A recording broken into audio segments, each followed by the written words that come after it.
नमस्कार, जय जौहार। मेरा नाम सुमी राजप्पन है। मैं आप सभी का स्वागत करती हूँ सीजी राउंड अप में।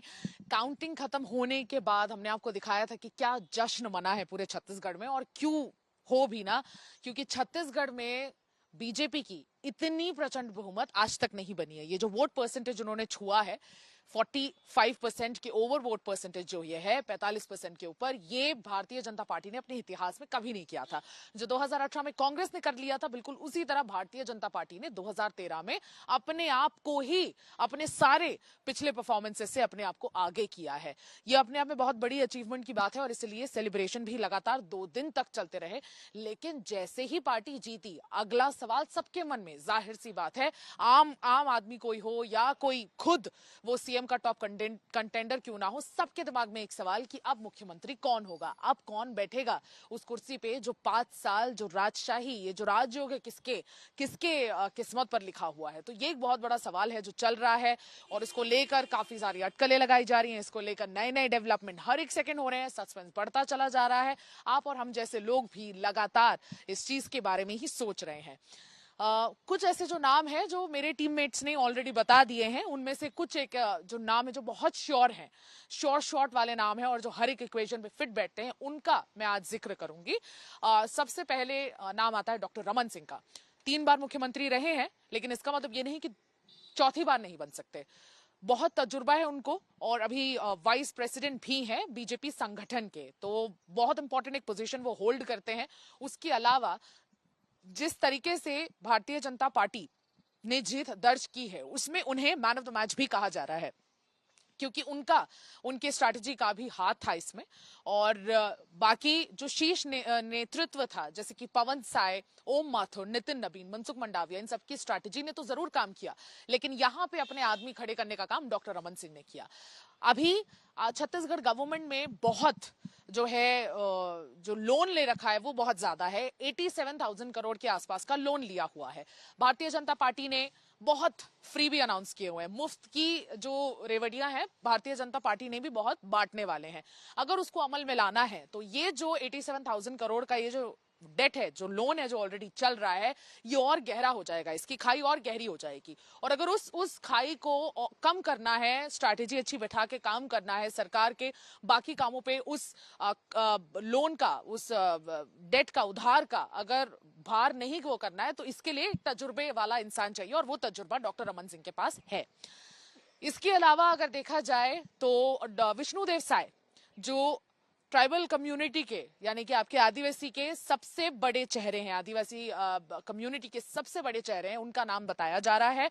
तजुर्बा भी है उन्हें, यानी कि एक जो एक्सेप्टेंस है पार्टी में, खुद की पार्टी में अगर उन्हें सीएम बना दिया जाता है तो खुद की पार्टी के लोग उनसे नाराज नहीं होंगे कम से कम, क्योंकि वो 4 बार सांसद रहे हैं, 3 बार प्रदेश के बीजेपी अध्यक्ष रहे हैं और दो बार वो विधायक रहे हैं और एक बार वो एमओएस भी रहे हैं, राज्य मंत्री रहे हैं मोदी 1.0 गवर्नमेंट में। तो इतना उनका जो प्रोफाइल है स्ट्रांग है और लंबा है कि अगर वो सीएम बना दिए जाते हैं तो बीजेपी ना सिर्फ एक 2024 के लिए बहुत अच्छा मैसेज देगी और ट्राइबल वोट्स को साध लेगी, लेकिन उसके अलावा जो उनके पार्टी के लोग हैं वो भी बहुत अच्छे से एक्सेप्ट कर लेंगे और विष्णुदेव साय की क्लीन इमेज होने के नाते ये चीज और आसान हो जाती है। अब देखना यह है कि बीजेपी किस स्ट्रैटेजी की तरफ बढ़ती है। अगर वो 2024 के लिए अपने पूरे ट्राइबल वोट को, भारत के पूरे ट्राइबल वोट को साधना चाहती है, तो छत्तीसगढ़ एक बहुत ही एप्ट स्टेट है।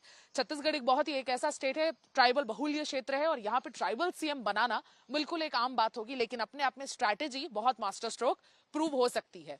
तो विष्णुदेव साय इस पूरे इक्वेशन में बहुत फिट बैठते हैं। ट्राइबल नामों में 2 नाम और भी है, उनमें से एक नाम है गोमती साय, जो विष्णुदेव साय की रिलेटिव हैं। और गोमती साय 2019 में वो एमपी बनी और एमपी बनने के बाद उन्होंने जो अपनी छवि है, उससे पहले उनको कोई नहीं जानता था, लेकिन फिर वो बहुत ग्राउंड में एक्टिव हुई, अपनी छवि को उन्होंने बहुत बनाया।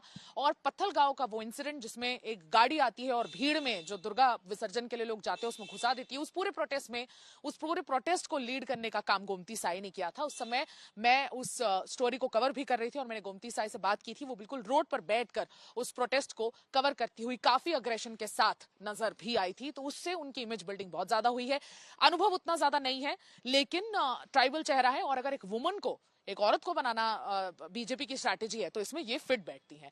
उसके अलावा रेणुका सिंह का नाम चल रहा है। रेणुका सिंह ट्राइबल एमओएस राज्य मंत्री है मोदी 2.0 गवर्नमेंट में, और इनके पास अनुभव भी है, लेकिन इनका व्यवहार कहीं ना कहीं अपने व्यवहार को लेकर बदनाम है। इनको कहा जाता है कि घमंडी है, इनके काम करने में थोड़ा एरोगेंस इनका नजर आता है, तो ये एक उनकी नेगेटिव पॉइंट है।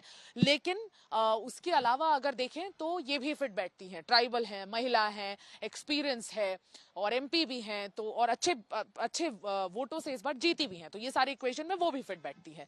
इसके अलावा अगर बीजेपी ने ये सोच लिया कि ओबीसी चेहरे पे हमें जाना है, तो ओबीसी चेहरे पे उनके पास सबसे बड़ा नाम उनके खुद के प्रदेश अध्यक्ष का है, जिन्होंने 14 महीने में पार्टी को एक अच्छी जीत दिलाई, और एक सांसद बनने के बाद एमपी के बिलासपुर के सांसद रहे अरुण साव।